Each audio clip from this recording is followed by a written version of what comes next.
What's up, guys? I'm the PopRocker, and today I have more of my fantasy wrestling booking for you. So you can go ahead and turn the video off, Dad. Thanks for stopping by. Wrestlemania is almost upon us, and I decided to take it upon myself to book my own fantasy Wrestlemania card. Now, this is kind of taking place in this little 2021 wrestling booking universe I've started creating. So if you haven't seen my previous video booking the 2021 Royal Rumble, you might want to go back and do that. But don't worry, if you haven't seen it and you don't feel like going back for whatever reason, you won't be too lost. I'll try to keep it concise and still explain what's going on. Essentially what I'm doing today is I've booked all of my matches for night 1 and night 2. I believe it's 8 matches each night. I'm just going to give a quick rundown on each one, maybe a little bit of build to get there, a little bit of what happens in the match, who wins. Not too crazy. I don't want to stay here too long.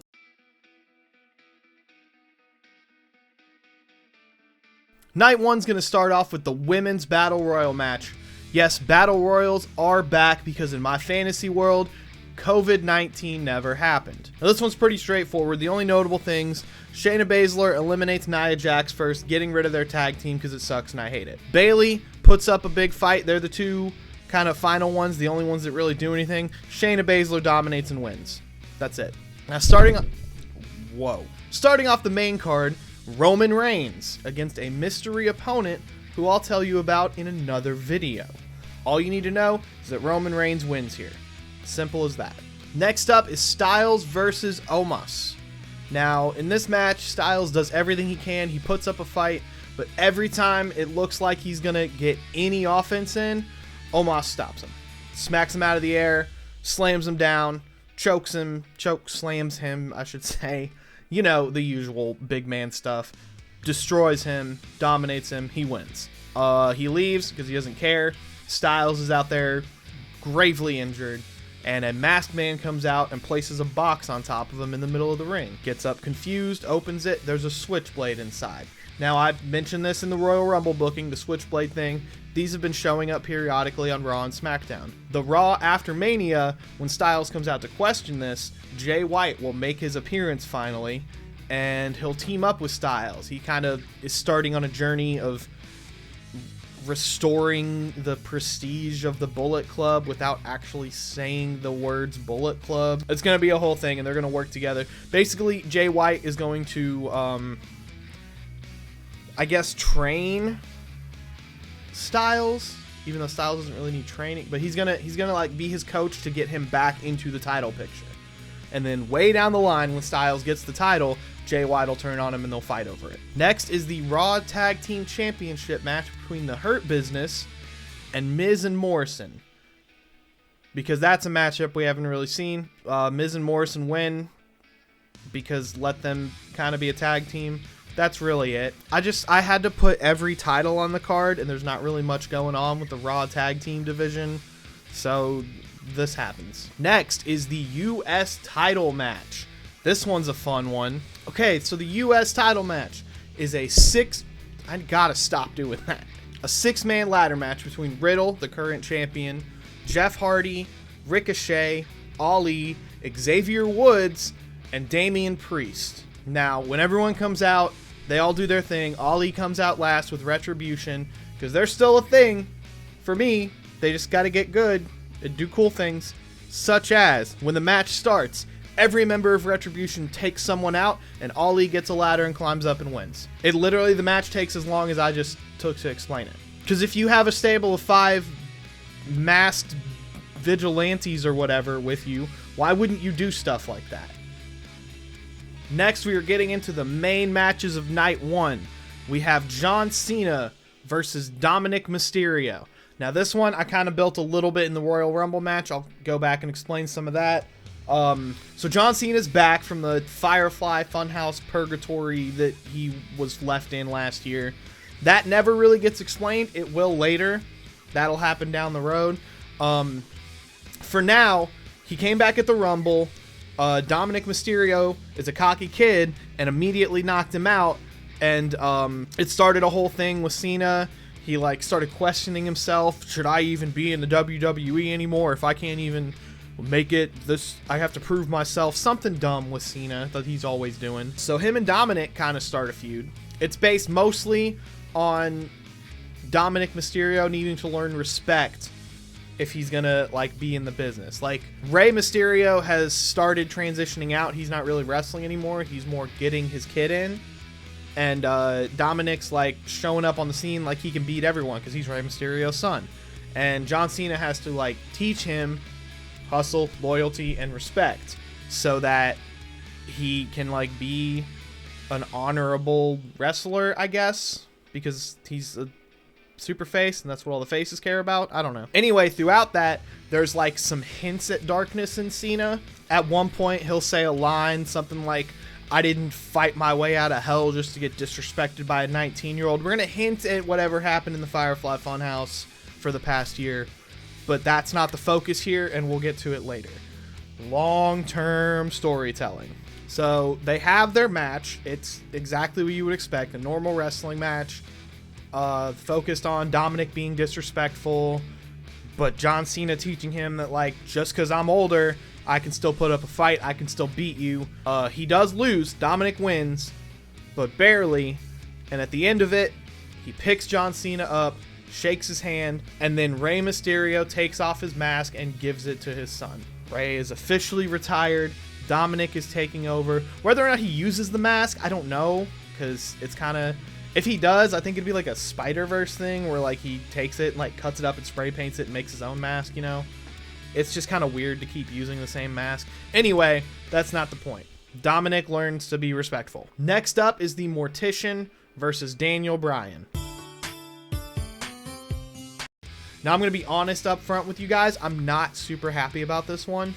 I really did this because they both needed something to do. So, they're fighting together. The whole build is Mortician keeps coming out and giving these promos on SmackDown or Raw, maybe both of them. He's basically talking about how something in him feels like he needs a match at Mania, even though he doesn't know what. This is kind of a reference to The Undertaker, because it's like the Undertaker match kind of became its own thing with the streak. So if he's taking on like the spirit of Undertaker, kind of, he feels like he's compelled to have a WrestleMania. Does it make sense? I feel like it doesn't. It kind of makes sense, maybe. That's the best I can really explain it. One of the reasons I'm not in love with that also is it's very similar to when Aleister Black showed up on the main roster and kept just challenging random people in a dark room. But like I said, they just need something to do. So they have a match. Mortician wins because he needs it more than Daniel Bryan. I can't, just maybe get rid of it. I don't know. And then our main event of night one, Sasha Banks versus Bianca Belair for the SmackDown Women's Championship. First of all, it needs to main event at least one of the nights. It's historic. It's showing growth in the company, and also it's just like one of the most anticipated matches. It's gonna be one of the best. Why not? You know. So the build for this is relatively the same as the one they have, because if it ain't broke, don't fix it. Except the parts that are broke. Reginald doesn't go anywhere near it. I don't know why he's hopping around with everyone, but he needs to stay away from these two. So Reginald isn't involved, and the tag team championships aren't involved, because they should be doing other stuff somewhere else. Anyway, this is more of like, these two have a friendship. They know that they have a match together. Bianca's already kind of challenged Sasha, but it's like a friendly competition thing, you know? It's like, oh yeah, we're going to fight. We're both good. Both respect each other. They go out and like back each other up during singles matches on SmackDown. One week though, it is announced that they are going to be main eventing night one of WrestleMania. And they get a chance to get in the ring and talk about it. Bianca's cutting her promo, talking about her journey so far in WWE, kind of the stuff that we saw in her documentary. It's part of like what's made this run so good, really, is that realism behind it. So that keeps, they put that in. She talks about winning the Rumble, because that happened in my thing still, because it was great. I'm rambling a lot here. Essentially, at one point in her promo, she mentions just being the greatest. And Sasha kind of takes offense to that. She's like, well, if you're the greatest, why am I the champion right now? And Bianca's like, well, you ain't gonna be for long. And tension starts between them, and this becomes more of a real feud. Not that I necessarily think it needs it. I should preface that that I'm not making them fight because everyone has to fight and there always has to be a heel and face in these. It could definitely just be a friendly competition all the way through, and it'd be great. But it kind of fits Sasha's character for that, and her character arc to kind of get some ego in there. And Bianca doesn't have something to prove, but also at the same time, in kayfabe, kind of has something to prove since she's still kind of the new kid. So they do that. They have a hard-fought match that almost gets dirty, but not quite. Sasha gets real close to playing some underhanded tactics, but she thinks twice about it because she sees it doesn't have to be me. We lift each other up. But that's just why she doesn't use a chair. Like, she doesn't, like, give away the match or anything. She does lose. Bianca wins, but she loses with respect. Did I bring it around? I think I brought it around. And now we move into night 2 of WrestleMania, which once again opens with a battle royal on the pre-show. Because where else are you going to put it? Only important things. Big E maybe goes after Kofi and takes him out if they're even in it. I don't know. The New Day is kind of a mess in here too. And Bobby Lashley dominates the field and wins. And yes, I know it might be an unpopular move to take Bobby Lashley from going into Mania as WWE Champion and putting him on the pre-show winning the Andre the Giant Battle Royal, but it's gonna go. I understand. Like, it's not anything against Bobby Lashley. It's going somewhere. It'll play out. Trust me. The first match on the main card, Jey Uso versus Apollo Crews for the Intercontinental Championship. So there has been a tournament going on since the Rumble for who's gonna be the new IC Championship after Big E vacated it. It's come down to these two, Jey Uso and Apollo Crews, who also have had their own budding rivalry, both as members of Reigns' family, I guess. Apollo Crews obviously isn't related to him, and the family, it's not like a stable thing. It's kind of a stable thing, I guess. The winner of this match is Intercontinental Champion. The loser gets kicked out of the family. That easy. It's mostly just about Jey Uso proving himself. Because he wins. He's the guy who should be in that position. Apollo Crews, in my thing, was only really there, mixed up with Paul Heyman, mixed up with Roman Reigns, for this purpose. For Jey Uso, because this also fully transforms Jey Uso into that guy. But then, Roman Reigns beats down on Apollo Crews because he lost, and he's like the weak link, I guess. The runt of their litter, something like that. And, Roman Reigns viciously beats him down and banishes him to Raw. So he's on Raw. Jey Uso seems a little upset about it. Like, a little remorseful. Because he wanted to beat him. But, I mean, this guy gets beat down. He probably doesn't show up on Raw for months because he's out with injuries. It's so bad. But, on the other hand, he doesn't get beat down by Reigns himself anymore. So, silver lining. Next is the women's tag team title match that we are having because I take these belts more seriously than WWE. So first thing to note, WWE did a great job with this story up to a point. With the women's tag team classic or whatever it was called in NXT, Dakota Kai and Raquel Gonzalez winning and challenging Nia Jax and Shayna Baszler for the titles. The only thing is they should have won. And in my booking, they do win. Dakota Kai should have finally gotten her revenge on Shayna Baszler for all those years ago, the embarrassment, breaking her arm, and they win, and Shayna Baszler and Nia Jax stop being a tag team because I hate them. Also, NXT should have their turn with the belts. The belts have been around for a while. The idea was it goes between the three brands, and they've only shown up on NXT 2 or 3 times. And every time, it's been the best women's tag matches, but NXT never gets to keep them. And then they made their own tag belts for some reason, even though that's the whole point of these tag belts existing. So all they're saying is that NXT can't keep up with Raw and SmackDown, even though they're better every time. So Dakota Kai and Raquel Gonzalez win the belts. Then, at Mania, since it's kind of an inter-brand thing, one team from each brand is selected to fight at Mania. Not NXT UK because I don't really know what's going on there. I don't even know if they have women's tag teams over there. I don't watch it as much as I should. I'm sorry. I don't know how they're decided, but Riot Squad represents SmackDown.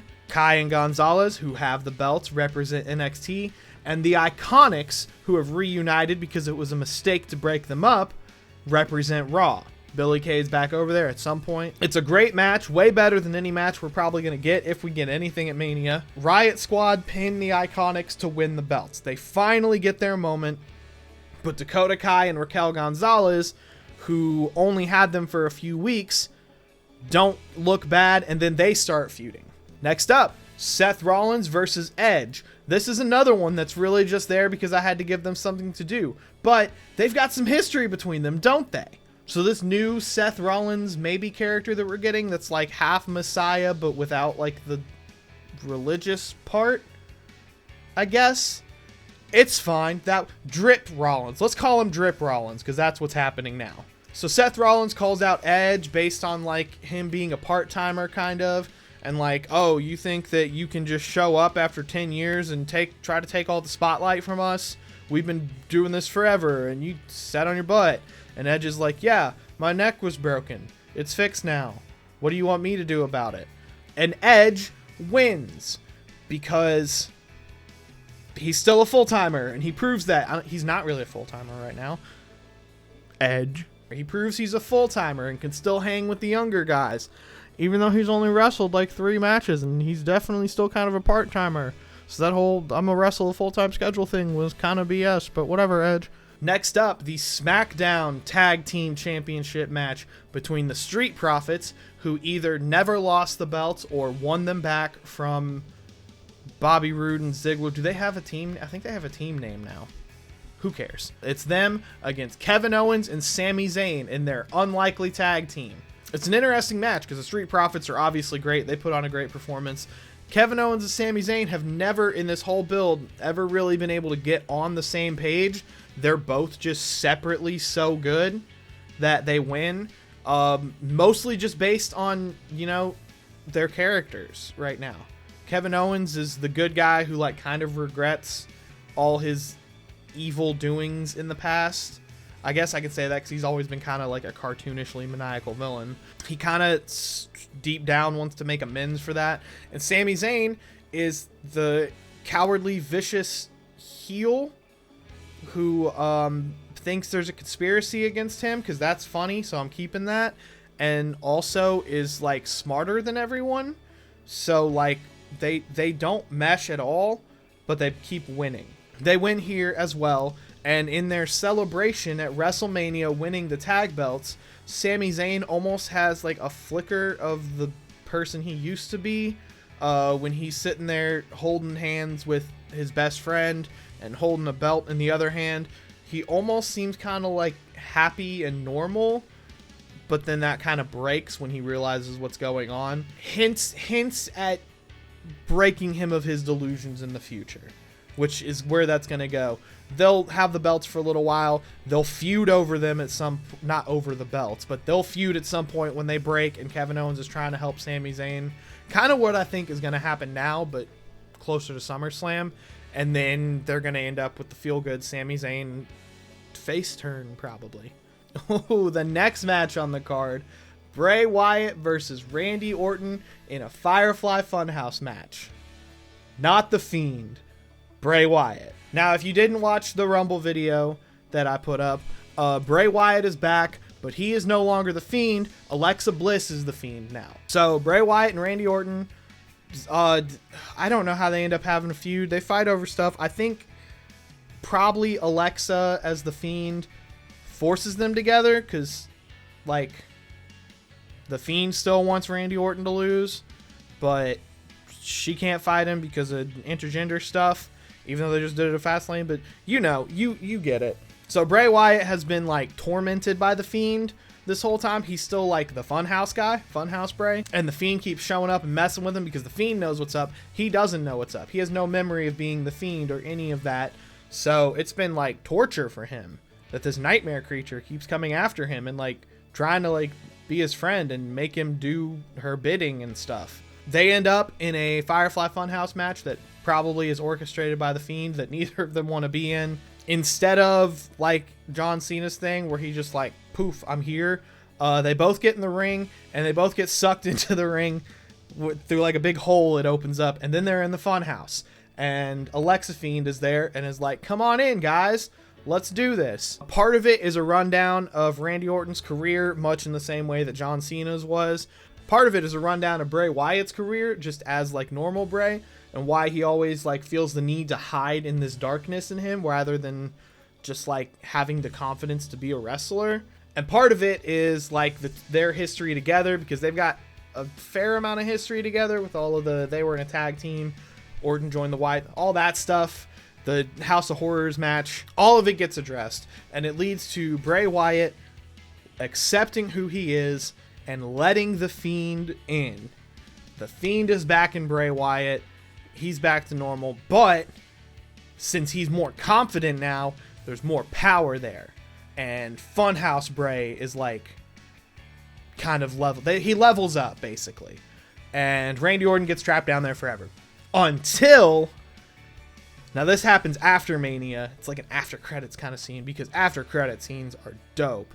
But it's better to just bring it up now.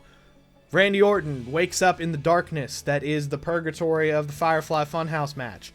And John Cena shows up. Cena offers his hand to him and is basically like, look, I know the way out. You got to come with me. They have a heated rivalry that's been going on for generations, it feels like. So Randy Orton's a little hesitant to take his hand, but he realizes his stakes, and he does.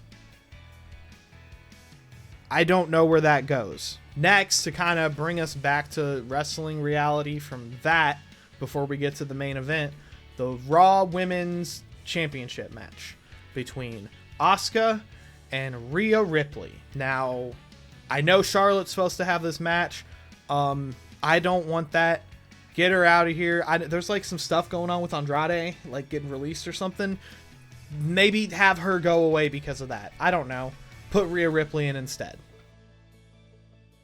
So Rhea Ripley is in the match. She challenges Asuka or wins a match to fight her or something. And they have a match. And Rhea Ripley looks really good, but loses because she's not quite ready for Asuka. There's not really a lot to this build. It's just good wrestlers doing good wrestling. And the main event of WrestleMania, Brock Lesnar versus Drew McIntyre. I had a little bit of a negative reaction from some people when I had Brock Lesnar win the Royal Rumble match. I get it. Like I said, I don't really want to see him win either. I don't really want to see Lesnar and Drew again. But I do want to see the after effects of it.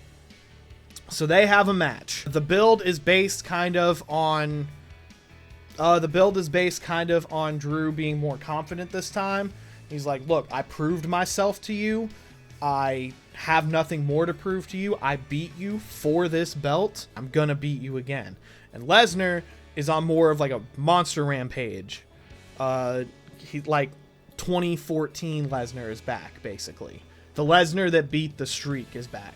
Heyman shows up to support Lesnar, not often, because Daddy Reigns over there isn't very happy about it, but Lesnar still needs someone to talk for him. So Heyman shows up only when he has to talk for Lesnar and explains Lesnar underestimated Drew at last year's Mania. He didn't think he could beat him. He thought it was a fluke that he got eliminated from the Rumble. This time, he knows what he's up against.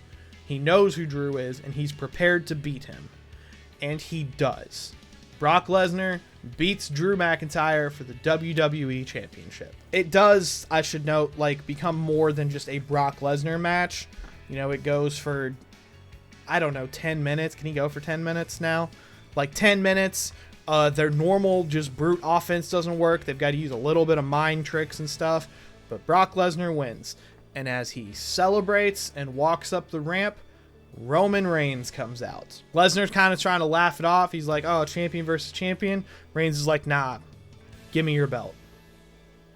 Lesnar's like, oh, you want to fight for this? You want to come for this? He goes, no. Set your belt down and leave. Lesnar's confused.